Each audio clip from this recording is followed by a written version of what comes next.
എണ്ണയിലൊന്നും മുക്കിപ്പൊരിക്കാതെ വളരെ സിമ്പിളായിട്ട് തയ്യാറാക്കിയെടുക്കാൻ വേണ്ടി പറ്റുന്ന നല്ലൊരു പലഹാരമാണ്. ഇത് ഉണ്ടാക്കിയിരിക്കുന്നത് ഉരുളക്കിഴങ്ങ് വെച്ചിട്ടാണ്. 2 മീഡിയം വലുപ്പത്തിലുള്ള ഉരുളക്കിഴങ്ങ് എടുക്കാം. ഞാനിവിടെ 1 മീഡിയം വലുപ്പത്തിലുള്ളതും 2 ചെറുതുമാണ് എടുത്തിരിക്കുന്നത്. അതിന് പകരം നിങ്ങൾക്ക് 2 മീഡിയം വലുപ്പത്തിലുള്ള ഉരുളക്കിഴങ്ങ് എടുക്കാവുന്നതാണ്. പച്ചയായിട്ടുള്ള ഉരുളക്കിഴങ്ങാണ്. തൊലിയൊക്കെ കളഞ്ഞ് വലിയ ഗ്രേറ്ററിലൂടെ വെള്ളത്തിലേക്ക് ഗ്രേറ്റ് ചെയ്തിടാം. വെള്ളത്തിലേക്ക് തന്നെ ഗ്രേറ്റ് ചെയ്തിടാൻ വേണ്ടി ശ്രദ്ധിക്കുക. അല്ലാന്നുണ്ടെങ്കിൽ കളറൊക്കെ പെട്ടെന്ന് ചേഞ്ച് ആവാനുള്ള സാധ്യതയുണ്ട്. ഇനി ഇത് 1-2-3 പ്രാവശ്യം നല്ലപോലെ കഴുകിയെടുക്കണം. ആ ഒരു ഉരുളക്കിഴങ്ങിലെ സ്റ്റാർച്ചൊക്കെ നന്നായിട്ട് മാറ്റിയെടുക്കണം. അപ്പോഴാണ് നമ്മളുടെ പലഹാരം നല്ല ക്രിസ്പി ആയിട്ട് കിട്ടുക. അപ്പോൾ അതായത് ഇപ്പോൾ 2-3 പ്രാവശ്യം ഞാൻ നന്നായിട്ട് തന്നെ കഴുകിയെടുത്തിട്ടുണ്ട്. ഇനി ഇതിലെ വെള്ളമൊക്കെ നന്നായിട്ടൊന്ന് മാറ്റിയെടുക്കണം. ഇതിപ്പോൾ നോക്കൂ, വെള്ളമൊക്കെ നന്നായിട്ട് മാറ്റിയിട്ട് ഉരുളക്കിഴങ്ങ് റെഡിയാക്കി എടുത്തിട്ടുണ്ട്. ഇനി ഇതിലേക്ക് ആവശ്യമായിട്ടുള്ളത് സവാളയാണ്. ഒരു മീഡിയം വലുപ്പത്തിലുള്ള സവാള നല്ല കനം കുറച്ച് അരിഞ്ഞത് ചേർത്ത് കൊടുത്തിട്ടുണ്ട്. കൂടെ തന്നെ ഒരു ചെറിയ ക്യാരറ്റ് ഗ്രേറ്റ് ചെയ്തതും കൂടെ ചേർത്ത് കൊടുക്കാം.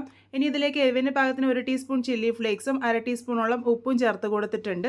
കൂടെ തന്നെ 1/2 ടീസ്പൂൺ ഗരം മസാലയും 1/2 ടീസ്പൂൺ ഇഞ്ചി വെളുത്തുള്ളി പേസ്റ്റും കൂടെ ചേർത്ത് കൊടുക്കാം. ഇനി ഇതിലേക്ക് ബൈൻഡിങ്ങിനായിട്ട് അരിപ്പൊടിയാണ് ചേർത്ത് കൊടുത്തിരിക്കുന്നത്. 1/4 കപ്പ് വറുത്ത നല്ല ഫൈനായിട്ടുള്ള അരിപ്പൊടിയാണ് ഞാനിവിടെ ഉപയോഗിച്ചിരിക്കുന്നത്.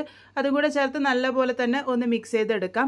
ഒരു കുഴഞ്ഞ രീതിക്കുള്ള കൂട്ടാണ് തയ്യാറാക്കി എടുക്കേണ്ടത്. സവാളയിൽ നിന്നൊക്കെ വെള്ളം ഇറങ്ങി വരും. അതുകൊണ്ട് തന്നെ ഇതിലേക്ക് വെള്ളം ചേർക്കേണ്ട ആവശ്യമില്ല. പൊടി ചേർത്ത് കൺസിസ്റ്റൻസി റെഡിയാക്കിയാൽ മതി. ഇപ്പോൾ 2 ടേബിൾ സ്പൂണും കൂടെ ചേർത്തിട്ടുണ്ട്. അപ്പോൾ 1/4 കപ്പും 2 ടേബിൾ സ്പൂണും പൊടിയാണ് ഞാനിവിടെ ചേർത്ത് കൊടുത്തിരിക്കുന്നത്. നിങ്ങൾക്കിത് അരിപ്പൊടി ഉപയോഗിച്ചോ അല്ലാന്നുണ്ടെങ്കിൽ ഗോതമ്പ് പൊടി ഉപയോഗിച്ചും തയ്യാറാക്കി എടുക്കാവുന്നതാണ്. കുറച്ച് മല്ലിയില ചെറുതായിട്ട് അരിഞ്ഞതും കൂടെ ചേർത്ത് നല്ലപോലെ തന്നെ മിക്സ് ചെയ്തെടുത്തിട്ടുണ്ട്. കൂട്ടി ഇവിടെ പാകത്തിന് റെഡി ആയിട്ടുണ്ട്. ഞാനിവിടെ ചീസ് ക്യൂബ്സും കൂടെ ഉപയോഗിക്കുന്നുണ്ട്. ഓപ്ഷനിലാണ്, കയ്യിലുണ്ടെങ്കിൽ മാത്രം ഉപയോഗിച്ചാൽ മതി. ഇതുപോലെ ഒരു മീഡിയം വലുപ്പത്തിലുള്ള ഉരുളി ഉണ്ടാക്കിയിട്ട് അതിൻ്റെ നടുവിലേക്കായിട്ട് ചീസ് ക്യൂബ് വെച്ച് ഒന്ന് ഷേപ്പ് ചെയ്തെടുക്കുകയാണ് ചെയ്യുന്നത്.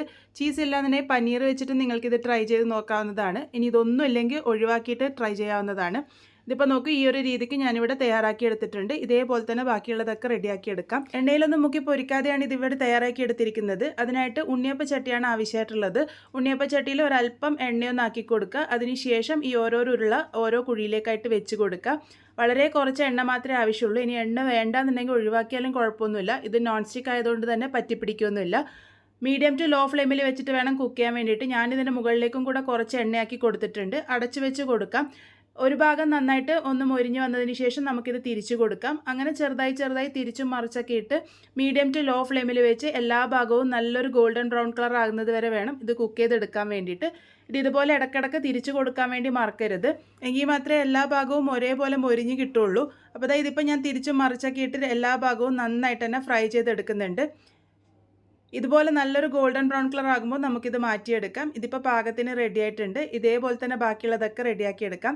വളരെ സിമ്പിളായിട്ട് തയ്യാറാക്കിയെടുക്കാൻ വേണ്ടി പറ്റുന്ന നല്ല ടേസ്റ്റി ആയിട്ടുള്ളൊരു പലഹാരമാണ്. എന്തായാലും ട്രൈ ചെയ്ത് നോക്കൂ. ട്രൈ ചെയ്ത് ഫീഡ്ബാക്സ് ഒക്കെ പറയണേ.